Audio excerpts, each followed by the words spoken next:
Namaskar viewers, hello and welcome to Sansad TV. I am Tina Jha, you are watching Perspective. On the show today, we are looking at the Digital Personal Data Protection DPDP Rules 2025 notified by the government on the 14th of November, completing the full operationalisation of the Digital Personal Data Protection Act 2023. Together, the Act and the rules establish a clear, citizen-centred framework for the responsible use of digital personal data, giving equal weight to individual rights and lawful data processing.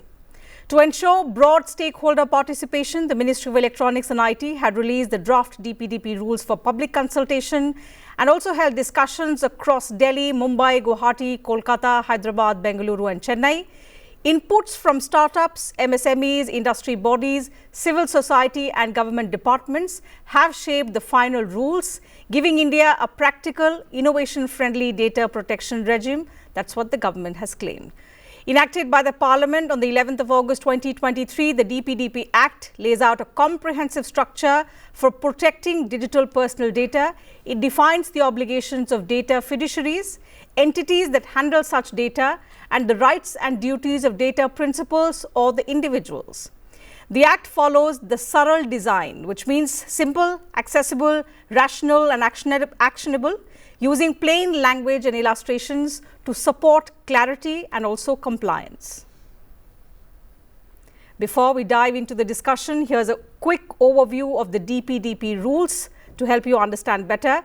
They put in place a clear and practical system for protecting personal data in a rapidly expanding digital landscape.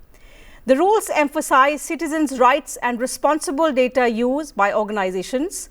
They aim to curb unauthorized commercial use of data, reduce digital harms, foster a safe space for innovation, and strengthen trust in India's digital economy. To realize this vision, the DPDP rules introduce several key provisions, including an 18-month phased compliance period to help organizations upgrade their systems and adopt responsible data practices. They prescribe a simple, time-bound process for reporting personal data breaches.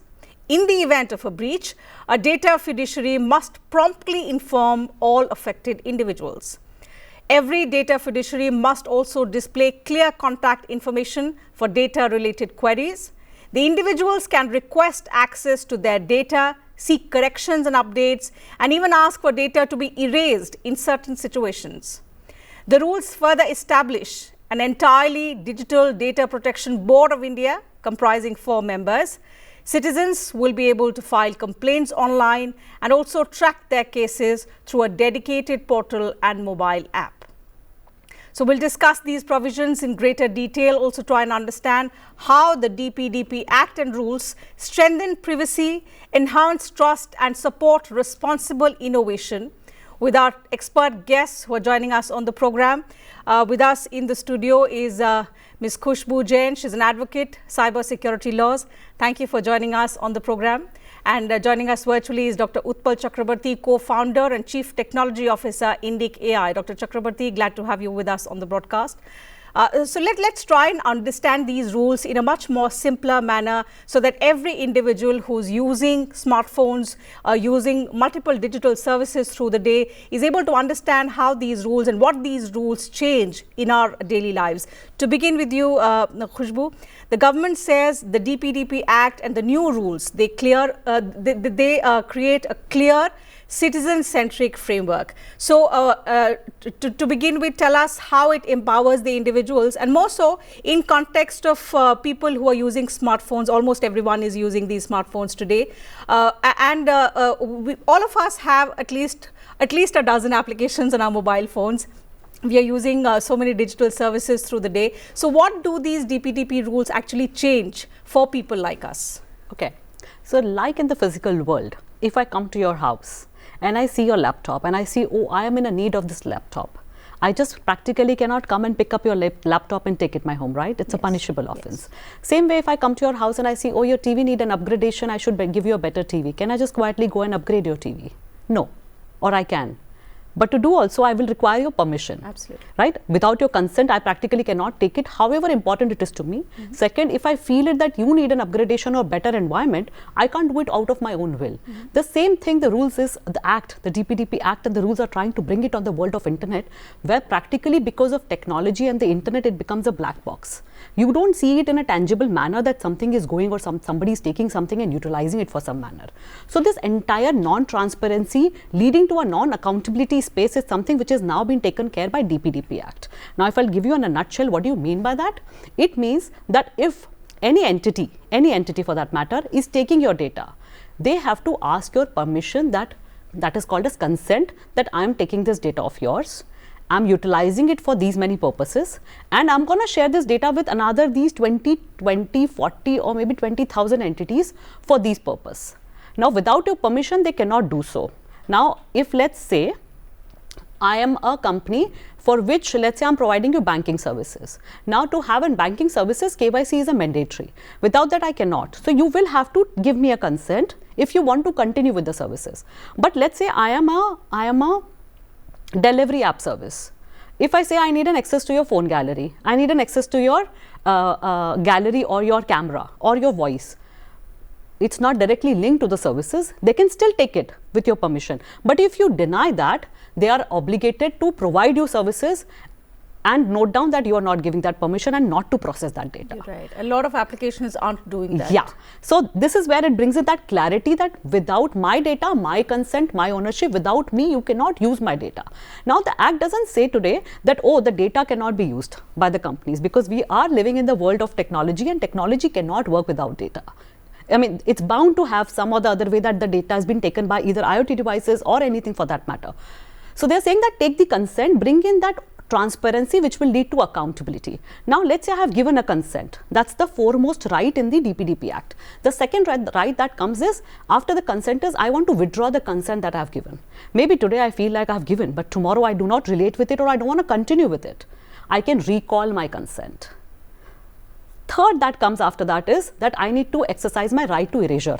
That I now say that I want to erase my data which is lying with you, provided that data is not directly linked to the services that I'm taking. Like, for example, if I'm still I have a SIM card or I have a bank account, for that there are certain requirements of that data to be kept, and I can request, but they will not delete it. But let's say I'm no more their user, I can request that delete my data, the data has to be erased. Now, sorry, I'll take two more minutes for that. It's important because you're simplifying it for every viewer who's dealing with these problems on a daily basis. So, consent, withdraw the consent, erasure, then comes the aspect that I can request for correction of my data, that my data need to be corrected, and any entity who is utilizing my data has an obligation to correct that data. The next one that comes is I have a right to nominate. Now, what do you mean by nominate? That in the event of death or in the event of incapacity of the mind, I as a data user can request these entities that I nominate somebody else on my behalf. Now, that nomination ke baad mein that person can do anything. It can request right to erasure after that, or it can utilize it, or whatever it has to be done. So this is another giving an recognition that data is something which is a asset, and let that be recognized as an asset, and I have a right over it in the manner that even if I'm dead, I give that right to somebody else. Then comes that I have a right to grievance redressal. I have given my data. If there are any grievances, I have a right towards it, and the security has to be taken care of. Now, non-compliance of all these is up to 50 crore of a penalty that is imposed under the DPDP Act. Okay, so we'll come to the compliance bit, but what we've understood from your comprehensive description of these rules is that consent going forth is the key requirement. From now on, individuals will know what kind of data they are sharing, and it's happening with their consent, something that was not being followed by a lot of applications that we were using. So suppose we were not giving access to certain things that they were asking for, they would not allow us to use their services. That going forth is the biggest change that will happen. We will also discuss in due course of the program some of the stronger protection measures that these rules bring in for the children, for persons with disabilities, because that is very, very important as well, given the age that we live in and given the user-friendly technological devices that all of us have. But at the same time, we need to ensure a check and balance for such users as well. But before that, let me bring in Dr. Chakrabarti also into the conversation, understand from him about how these rules, now together with the DPDP Act and the rules, Dr. Chakrabarti, we have given India a framework where we are saying it's not just user friendly, it's not just providing you the security, but it's also taking you towards an innovative future. So I'll take that question from you. I'll try and understand how this framework impacts the existing AI systems, but also how does it enable an AI innovative future for India? Yes, so I think first of all, as you rightly said, it is a citizen-centric framework. And I think two highlights in this framework, and which is also aligned with GDPR, is basically the purpose with which the data has been taken and the duration, okay, till when I can use that data. So these two are, I think, the key areas, and which is again linked to the entire data engineering and the AI stack that every organization have. So the organizations need to do a lot of changes. And I'm not very sure that this 18 months will be enough for them or not to fully comply with whatever has been said. So first of all, the data ecosystem, like the data lakes, okay, or probably people have other data ecosystem that need to be changed or probably re-architected to basically accommodate this DPDP rules. And from an AI standpoint, as AI in the training process, we are ingesting a lot of data, which are probably PII information for many individuals, Right. personally identifiable information. So many a times, or most of the times rather, it is not required that I should ingest that kind of a data into an AI system. Yeah, probably for doing some level of personalization, I need some personal information. Because if I don't have those personal information, then probably I'll not be able to give you a very personalized offer as a bank, okay, or any other business for that matter. But at the same time, the PII information is not required in many cases. So that requires a huge amount of changes in terms of your workflows that has been built into our traditional systems, including if I talk about a financial systems, probably they will have to change something in their core banking system, because core banking system is the heart of every banks, right?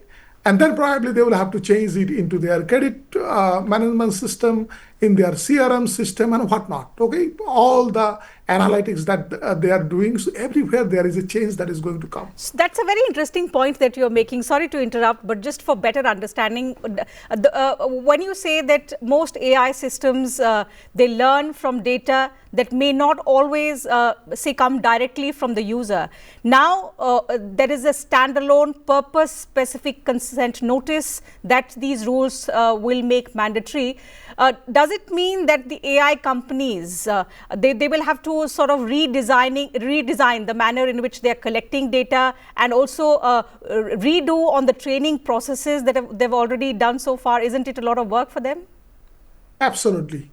Absolutely. If we have to really comply with this act, then definitely many of the AI models, especially the large language models or small language models, or even the traditional models that we have, may need a retraining, because this information, PII information, has already gone into the intelligence of that model. And if I have to wash out those information from the intelligence or the memory, then probably I will have to do some kind of a retraining. I will have to change the training pipeline. Many times it may also require to re-architect those kind of AI systems to comply with that. So that's a huge task. So that's what I'm saying, that probably this 18 months will be enough or not. This is something questionable. But yeah, definitely, this act comes with a lot of benefits from a futuristic standpoint. May it be cybersecurity, may it be on the privacy protection, may it be for other things. I think it has got it. It will bring a lot of benefits as well. So timeline, yes, of course, we'll have to see what is the timeline, but definitely it's a very good step that the government has taken. Okay, so whether that timeline is practical and feasible, especially for the startups, for the MSMEs, is something that we will know in due course of the program. The rules have just been notified. So after they've studied and analyzed how it impacts them, perhaps there will be discussions between them and the government, and whether changes can be accommodated is something that we'll have to wait and watch. But for now, these are the rules which completely focus on the citizens, give the power in their hand about consent, which we've already discussed. But two important points that I would like to discuss with Khushbu Jain once again is about stronger protections for children and the safeguard to persons with disabilities.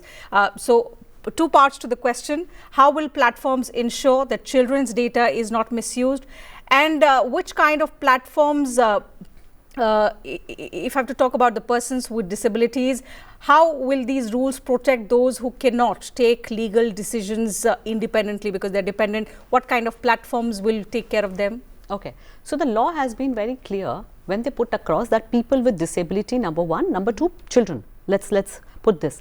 Now, when it comes to children, consent is either a data principal, that is an individual, or in case of children, it has to be a parent or a local guardian. Now, legal guardian. Now, in these two scenarios, it is the data fiduciary's obligation. I'm again saying that. It is not the obligation of a person like you and me, but it is an obligation for the company who is taking the data to keep mechanisms in place that they take a verifiable consent by parent or a legal guardian. Now, in the absence to do so, there are strict penalties that are imposed. Now, that strict penalty of 100 or 150 crore that can be imposed in these scenarios, or 200 crore if I'm not mistaken over there, is only to ensure that children data is not being utilized or misutilized, or are not being utilized in the manner that it is not lawful, or it is not in the manner that it should be. There are other guardrails which are put in the act, where because it is a digital world and we are living in the world of social media and a lot of other things, not just social media, but so many platforms where children take the content down. In that, they are talking about that additional part, that any content which can have an impact, a negative impact on children, is something they cannot allow that to be there. Like, for example, if there is a child utilizing your platform by the consent of a parent, which can be of, let's say, 14 years old, 13 years old, the content shown to them has to be put across in a manner that the content doesn't have a negative impact on their mindset.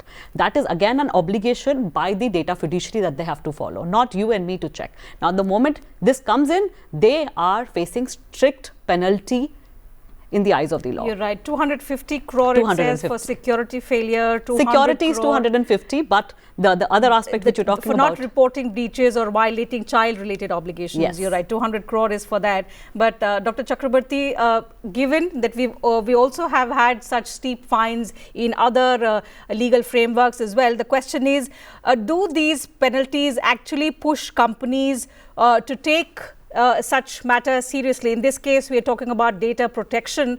Do you think such steep fines work? Will the companies take this seriously and follow what the law asks them to do? Yes, absolutely. Because this is a need of the day. Because as we are growing in our digital landscape, and also the AI and all other things has already come, and a lot of companies are building their AI applications extensively. So I think these kind of measures are very, very important.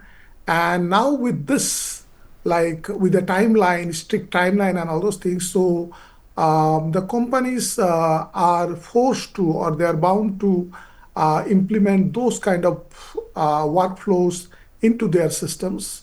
For example, like deletion of data. Okay, it's not so easy. Okay, how you can delete my information? Okay, cascadingly into multiple applications, which is like been consumed by multiple applications. So for that, you will have to redesign your your data ecosystem, your workflows, your some of the systems, even not only their homegrown systems, but also the systems that they are using. So, for example, the ERP systems. Okay, every organization has their ERP systems. Then probably the CRM systems. Every organization have a customer relationship management system. So there also this kind of workflows need to come. To a certain extent, it is there for the global platforms because already those platforms comply the GDPR. So in that way, GDPR. So I think DPEP is also kind of a subset of GDPR. Okay, before we move ahead, I had a question for you on the safety of children aspect, because the DPDP rules put strong safeguards for children's data. So a question on the AI companies that are, that are building edtech or child-focused apps. What is it that they need to now keep in mind while designing the algorithms that cater to the children? Yeah, so there are two types of AI applications or AI models that are in use. One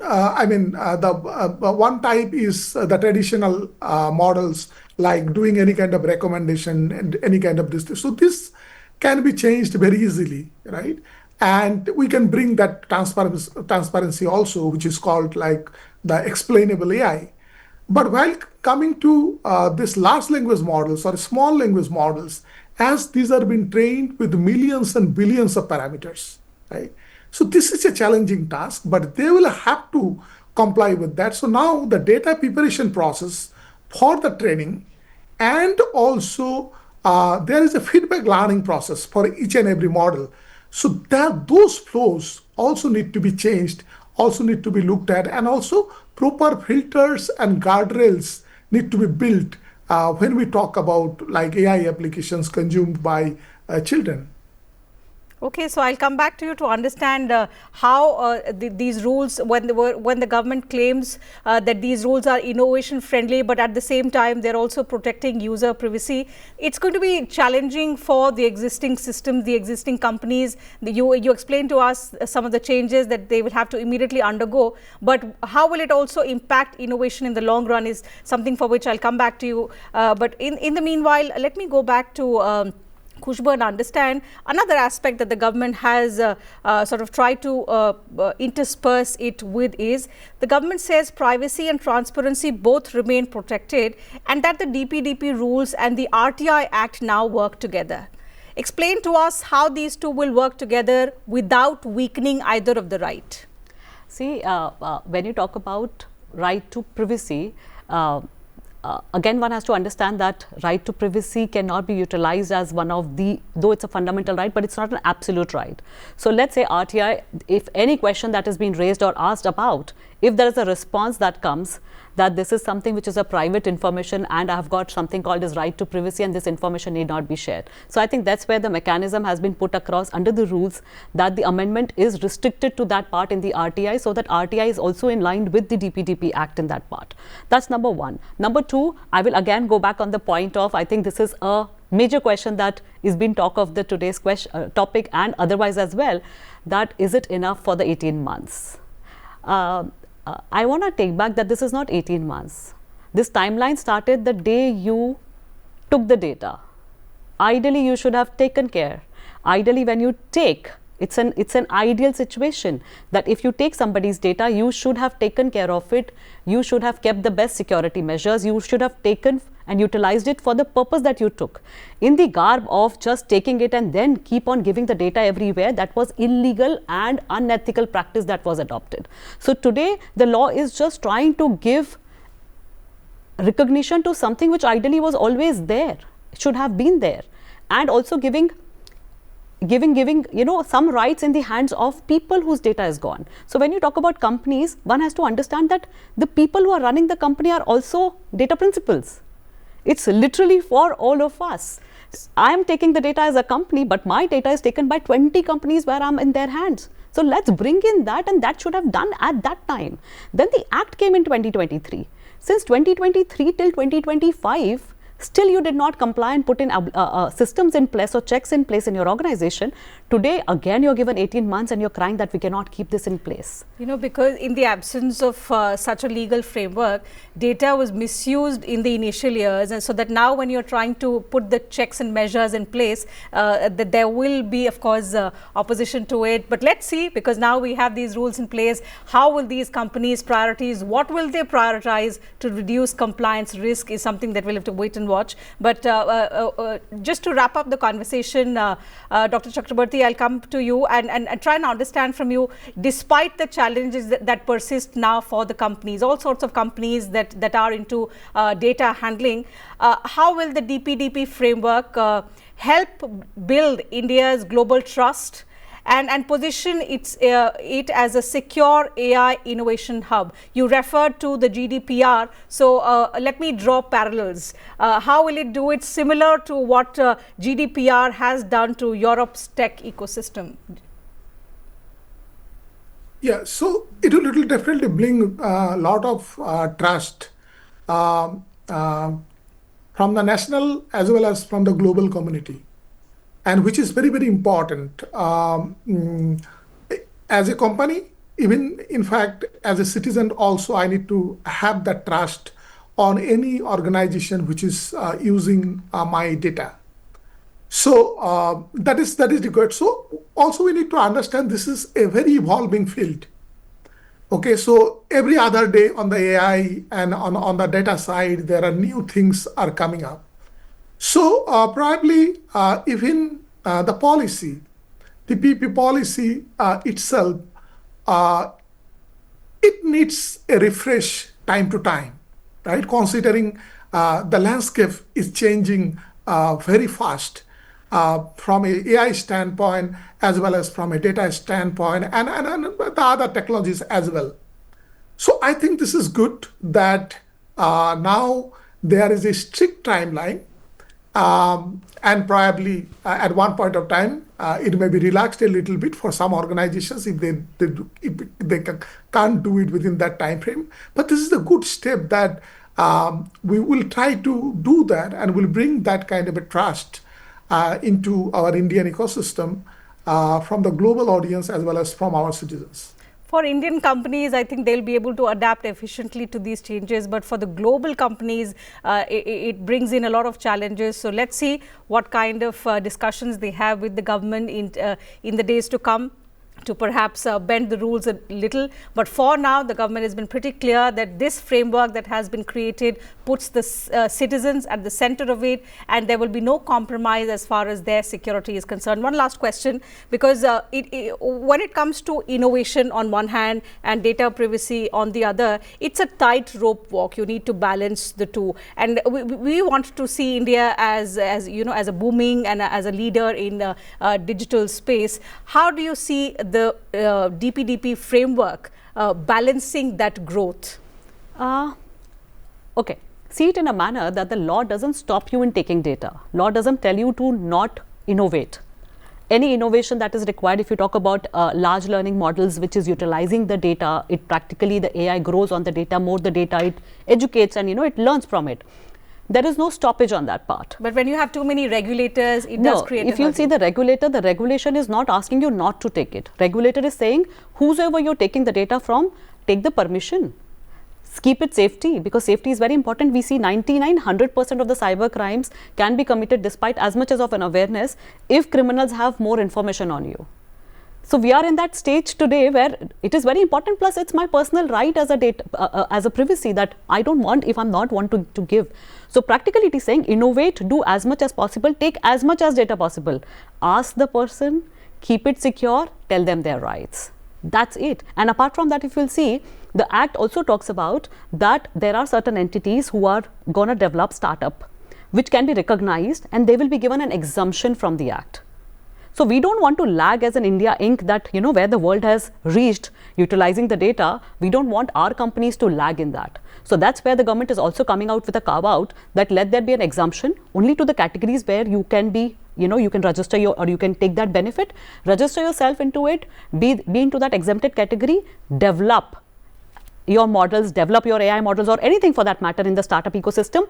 And once you're back into the system, in the market, that's where the applicability of DPDP will come on you. Okay, so big message both for the companies that innovate but protect user privacy. For the users, the important point is that now, because you are at the center of it, you should know where you are consenting to share your data, what kind of data and with whom. I think that's the crux of the rules and the framework that the government has created. But at the same time, I think what's also important is awareness about these rules is equally important, which in the days to come we'll see from the government side happening through media platforms, of course, but through other channels, so that people know what kind of data they're sharing, even if they're consenting to share their data, what is it and to what extent can they share data with companies. With that, we'll have to wrap up the conversation. Time allows us to take up only that much on the program. Thank you once again, Dr. Chakrabarti, Ms. Khushbu Jain, for your valuable time and insights. And to you viewers, thank you very much for your time as well.